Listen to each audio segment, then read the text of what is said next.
Jina langu naitwa, nawasikiliza. Ongeeni kifupi nawasikiliza wote. Jina langu naitwa Salimu Rajabu Samuya. Nilikuwa mtumishi wa kampuni ya TPC. Mwaka 2009 nilipigwa risasi na mfanyakazi mwenzangu nikiwa kazini kwangu saa 7 mchana. Mheshimiwa, niliweza kutibiwa na kampuni ndani ya miezi 4.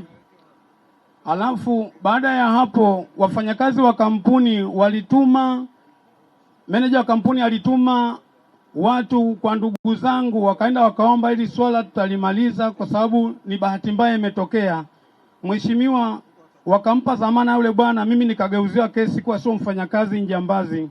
Mheshimiwa, nikapelekwa mahabusu, nifunguliwa kesi namba 607 mwaka 2010. Mheshimiwa, niliweza kuteseka miaka 2 kufika mahakamani, nikapeleka mikataba yangu kuja kuonekana ni mfanyakazi wa halali, mimi nikaachiliwa.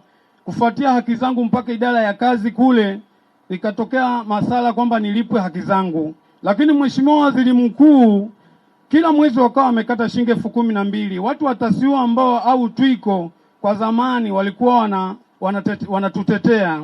Tukapeleka shauri hilo mahakama kuu. Lilizunguka pale miaka 3, sikuwa napigiwa simu mimi kwenda mahakamani. Kufika pale wananiambia kwamba shauri liko idara ya kazi. Kufika kule anasema mwajiri ameomba shauri lianze upya. Nikaambia mbona hamjanishirikisha? Wakasema we tulia. Hakimu yule msuluhishi akasema mimi hapa mashauri hayakai. Nikamwambia ina maana siku zote ulikuwa huingii kazini, ulikuwa unakula mshahara wa bure, leo ndio umeletwa na shauri langu? Akaniambia nitakuonyesha. Mimi hapo nikamwambia mimi siko tayari kuwasikiliza kwa sababu kila kitu kina maandishi. Mmetoa shauri mahakamani sijasainishwa. Mmelitoa toaje hapa? Nikatoka pale mimi nikaenda kwa mkuu wa mkoa. Kipindi hicho mkuu wa mkoa alikuwa marehemu Ana Mgwira, Mungu amrehemu. Basi yule mama aliweza kumpigia bosi wa idara ya kazi ambao ni msuluhishi mkubwa, akamuuliza kuna shauri namba 1420, akasema kwamba hapa hakuna. Nikamwambia mama muulize kwamba ni mwalimu gani anafundisha shule, hajui shule yangu ina watoto 500. Basi mimi yule akaniambia njoo, nikaenda likakutwa pale. Nilipokutwa pale ananiambia kwa nini ukaenda kwa viongozi wakubwa? Na kati mimi niko hapo singekuja hapa. Nikamwambia mimi sijui umemwambia mkuu wa mkoa kwamba halipo.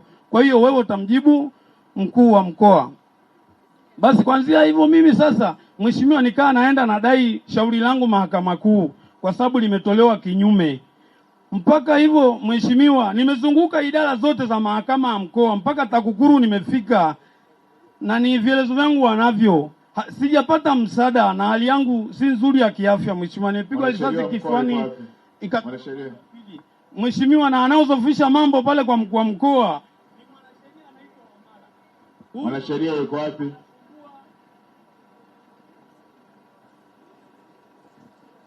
Kwa mkoa wa Mara yuko wapi mwanasheria?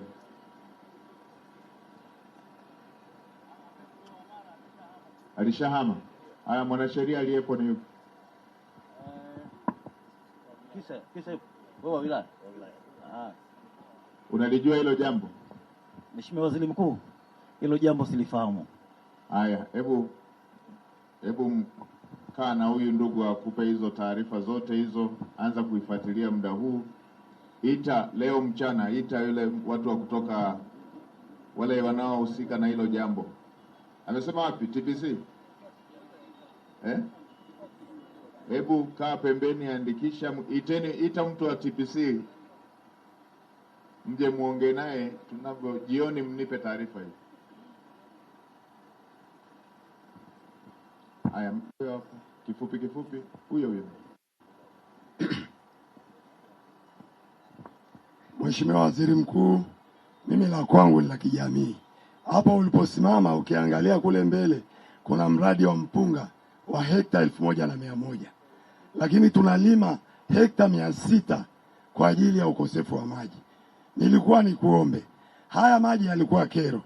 Lakini kwa sababu mwezi wa 3 mpaka wa 4 yanapatikana na mwezi wa 10 utuletee wataalamu wa tume ya umwagiliaji ili tuweze kuyazuia haya maji yaweze kutusaidia kwenye mradi wetu na kuleta maendeleo bora katika taifa letu. Asante sana. Mheshimiwa Naibu Waziri wa Umwagiliaji.